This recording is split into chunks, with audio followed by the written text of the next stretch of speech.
एक कहानी मुझे मेरी दादी ने बताई थी। साल 1961 में बिहार के एक छोटे से गांव में बहुत खूबसूरत लड़की थी जिसका नाम पद्मा था। पद्मा जब 10 साल की थी तब उसके साथ एक हादसा होता है। वो खेलते खेलते कुएं में गिर जाती है। कई घंटे बीत जाते हैं, वो उसी कुएं में थी। गांव के सारे लोग उसे खोज रहे थे लेकिन वो नहीं मिलती। देखते देखते अंधेरा आसमान को घेर लेता है। सभी लोग थक हार कर वापस अपने घरों में चले जाते हैं। पद्मा के पापा जब घर में आते हैं तो वो अपनी बेटी को घर में देख उनकी सांस में सांस आती है। वो पद्मा से पूछते हैं, तुम कहाँ पर थी? मैं खेलते खेलते जंगल वाले कुएं में गिर गई थी।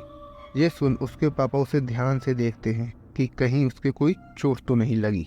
पद्मा के एक खरोच का भी निशान नहीं था। पद्मा बोलती है, जब मैं गिरी थी तब मेरे पैर पर चोट लगी थी। वो बहुत देर तक आवाज़ देती रही, कोई भी नहीं आया वहाँ पर। कुछ देर बाद वहाँ से रामू निकल रहा था। उसने मेरी आवाज़ सुनकर कुएं के पास आया और उसने ही मुझे कुएं से बाहर निकाला। उसके पापा सोच में पड़ जाते हैं कि कैसे 40 फीट गहरे कुएं से एक बच्चा दूसरे बच्चे को बाहर निकाल सकता है। रामू कहाँ है और कहाँ रहता है? वो पद्मा के पापा ने पूछा। वो जंगल के उस पार रहता है। वो वापस अपने घर चला गया मुझे कुएं से निकालने के बाद। उसी ने मेरे पैर पर लगी चोट को भी ठीक किया था। उस दिन के बाद से पद्मा बहुत खुश रहने लगी। ना तो वो कभी रोती, ना ही उसे कभी चोट लगती। अगर कोई पद्मा को परेशान करता तो परेशान करने वाले के साथ कुछ ऐसा होता जो वो कभी सोचता भी नहीं। पद्मा हर काम को बहुत आसानी से कर दिया करती थी। वो रोज जंगल जाती थी रामू से मिलने और उसके साथ खेलने के लिए। खेलते खेलते 10 साल बीते जाते हैं। पद्मा 20 की हो जाती है। पद्मा आज भी रोज जंगल जाती है रामू से मिलने के लिए। गांव के कई लोगों ने पद्मा को एक हट्टे कट्टे युवक के साथ कई बार देखा था। अगर उस युवक को कोई सामने से देख ले तो वो मंत्र मुक्त हो जाए। वो युवक इतना सुंदर था। ये बात जब पद्मा के पापा को पता चलती है तो वो पूछते हैं, कौन है वो लड़का जिसके साथ तुम जंगल में रहती हो? पापा, वो रामू है जिसके साथ मैं जंगल में रहती हूँ। उसके पापा उसका जंगल जाना बंद करा देते हैं। उसी दिन से पद्मा का पूरा व्यवहार बदल जाता है। वो सभी से रूठ कर बोलना शुरू कर देती है, गालियाँ देती है, कोई काम भी नहीं करती। घर के सामान को तोड़ना, कभी कभी तो वो अपने माता पिता पर हाथ भी उठा दिया करती थी।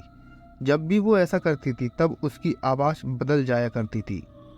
उसके अंदर अलग ही ताकत दिखाई देती थी उस समय।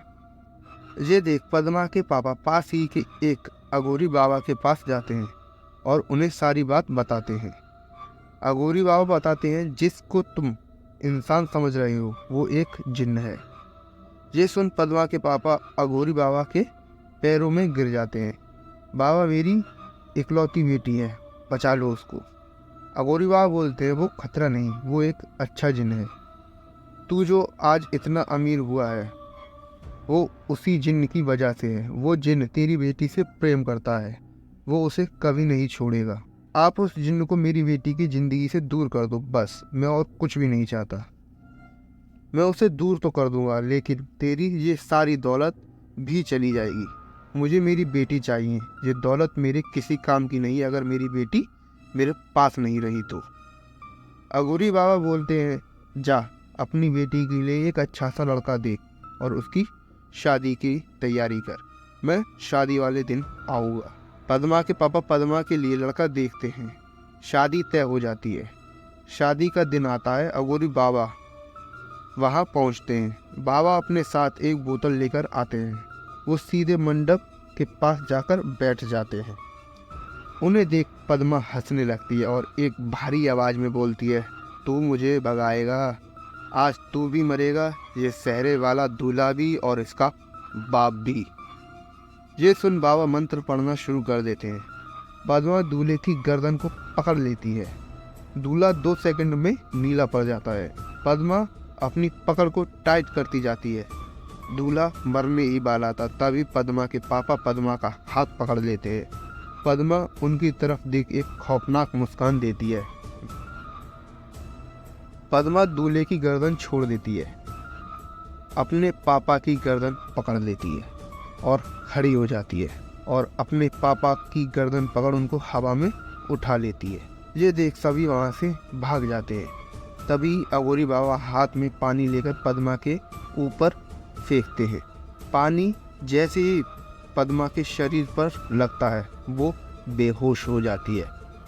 बाबा बोतल को बंद कर देते हैं, वहाँ से चले जाते हैं। पद्मा को उसकी माँ उठाती है तो पद्मा के शरीर पर बहुत सारे घाव को देख वो डर जाती है। वहाँ भागता हुआ एक आदमी आता है। भाई साहब, आपकी दोनों फैक्ट्रियों में आग लग गई है। पद्मा के पापा समझ जाते हैं कि सब कुछ ठीक हो गया है। पद्मा का परिवार कंगाल हो चुका था, उनकी आर्थिक स्थिति ठीक नहीं थी।